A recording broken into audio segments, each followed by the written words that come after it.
এটা আমার একটা রুটিন, নিয়মিত একটা সফর ছিল। আমি প্রত্যেক মাসে একবার করে চেষ্টা করি যে আমাদের যে সমস্ত বিভিন্ন জায়গায় আমাদের যে আউটপোস্ট এবং স্টেশনগুলো আছে সেগুলোকে নিয়মিত পরিদর্শনের মাধ্যমে আমাদের অন গ্রাউন্ডে তাদের বিভিন্ন ধরনের কার্যক্রম, তাদের বিভিন্ন ধরনের সুযোগ সুবিধা এবং বিভিন্ন ধরনের যে চ্যালেঞ্জগুলো আছে সেগুলো তারা কীভাবে মোকাবেলা করছে তাদেরকে বিভিন্নভাবে প্রেরণা দেওয়া এবং আমাদের এছাড়া এর পাশাপাশি যে বিভিন্ন ধরনের যে আমাদের উন্নয়ন প্রকল্পগুলো আছে সেগুলোকে একটু নজরদারির মধ্যে রাখা হচ্ছে আমার এই সফরের উদ্দেশ্য। এটা একটা নিয়মিত করতে পারে। এবং আইন শৃঙ্খলার ব্যাপারে যেটা বলছেন যে আমাদের বর্তমানে এখানে আইন শৃঙ্খলা পরিস্থিতি স্বাভাবিক আছে, বিশেষ কোনো আমরা পরিস্থিতির কোনো অবনতি দেখতে পাচ্ছি না।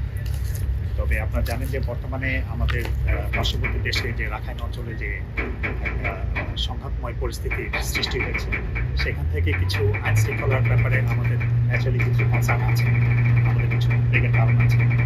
আমরা সেজন্য কোস্টগার্ড একটা সীমান্তরক্ষী বাহিনী হিসাবে আমরা আমাদের অবস্থানকে আরও সুদৃঢ় করেছি, আমাদের জনবলের মোতায়েন বাড়িয়েছি, আমাদের বিভিন্ন ইকুইপমেন্ট সরঞ্জাম এবং বিশেষ করে আমরা ডিজিটাল বা ইলেকট্রনিক সার্ভিলেন্সের উপরে আমরা জোরদার করেছি। আমাদের কোস্টগার্ডের যে টহলগুলো আছে সেগুলোকে আমরা বৃদ্ধি করেছি, এখন 3 গুণ পরিমাণ আমরা বৃদ্ধি করেছি। আমাদের যে কোনো সময় 24 ঘন্টা দিন রাত্রি আমাদের কোস্টগার্ডের টহল নিয়মিতভাবে পরিচালনা হচ্ছে।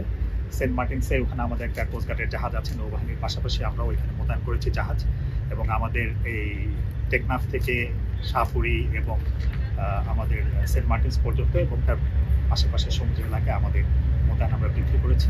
এবং আমরা সবসময় সার্বক্ষণিকভাবে এখানে আমরা আমাদের নজরদারিতে রেখেছি যাতে কোনো ধরনের কোনো অবনতি পরিস্থিতি যদি কখনো অবনতি হয় আমরা যেন প্রস্তুত থাকি। আমি আপনাদের আগেই বলেছি যে এখন চলমান উত্তেজনাকর পরিস্থিতি যেটা রাখাইন অঞ্চলে যেটা সৃষ্টি হচ্ছে এগুলো হচ্ছে সবই পারিপার্শ্বিক একটা অবস্থা।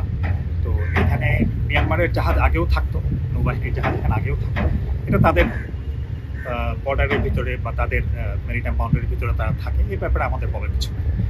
আর তারা যখন এই টেকনাফের ভিতরে প্রবেশ করে তখন নাফ রিভারের আমাদের সীমান্তের অপর পাশেই থাকে। তো এটা একটা এর আগেও ছিল, এটা আমি বলবো এটা একটা স্বাভাবিক অবস্থা। আর এছাড়া আপনি যেটা বললেন যে বিজেপির সদস্যরা যে প্রবেশের চেষ্টা করছে বা অবৈধ অনুপ্রবেশ যেটা প্রবেশের চেষ্টা হচ্ছে, এগুলোর ব্যাপারে আমরা খুব সজাগ। আমরা কয়েকদিন আগেও বিজেপির 13 জন সদস্যকে অস্ত্রসহ আমরা ধরতে সক্ষম হয়েছি, তাদেরকে আটক করেছি এবং তাদেরকে আমরা বিজেপির কাছে স্বাভাবিক প্রক্রিয়া ফেরত প্রদানের জন্য আমরা তাদেরকে হস্তান্তর করেছি। তো এটা একটা স্বাভাবিক প্রক্রিয়া। আর এছাড়া বাকি অন্য যে কোনো অবৈধ অনুপ্রবেশের ব্যাপারে আমাদের অবস্থান অত্যন্ত দৃঢ়। আমরা কোনো অবৈধ অনুপ্রবেশের ব্যাপারে আমরা আর কোনো সুযোগ দিতে চাই না। আমরা এই জন্য আমাদের টহলের মাধ্যমে আমরা যদি কখনো এরকম ঘটনার সৃষ্টি হয় তখন আমরা তাদেরকে আবার পুশব্যাক করে দিই। তো এটার ব্যাপারে আমাদের অবস্থান একদম খুবই দৃঢ়। আমরা এখন কোনোভাবেই আর কোনো অবৈধ অনুপ্রবেশের সুযোগ দিতে চাই না।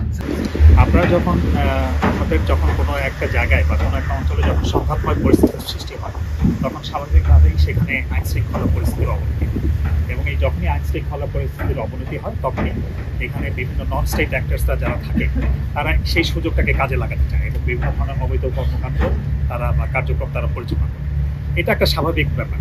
তো এই জন্য আপনারা খেয়াল করে থাকেন যে আমাদের অবস্থান এবং আমাদের যে মোতায়েন করা এবং আমাদের যে বিভিন্ন কর্মকাণ্ড বা কার্যক্রম যেগুলো আমরা চালাচ্ছি এগুলো বেসিক্যালি এর জন্যই। আমাদের যে বর্ধিত আমরা যে এখন আমাদের যে জলযান বা পেট্রোল বা জনবল যেগুলো আমরা মোতায়েন করছি এটা বেসিক্যালি এই সমস্ত উদ্ভূত পরিস্থিতির কারণে, যাতে করে আমরা এই ধরনের হুমকিগুলোকে মানে সামগ্রিকভাবে আমাদের অন্যান্য আইন শৃঙ্খলা রক্ষাকারী বাহিনী যেমন বিজিবি, তারপরে র্যাব এবং অন্যান্য ফোর্সের যারা আছে স্বরাষ্ট্র মন্ত্রণালয়ের আন্ডারে এবং প্রতিরক্ষা মন্ত্রণালয়ের আন্ডারে এদের যে সমস্ত বাহিনীগুলো আছে তাদের সাথে কোঅর্ডিনেট করে এই সমস্ত পরিস্থিতিগুলো মোকাবেলা করাই হচ্ছে আমাদের মূল কাজ এবং মূল চ্যালেঞ্জ।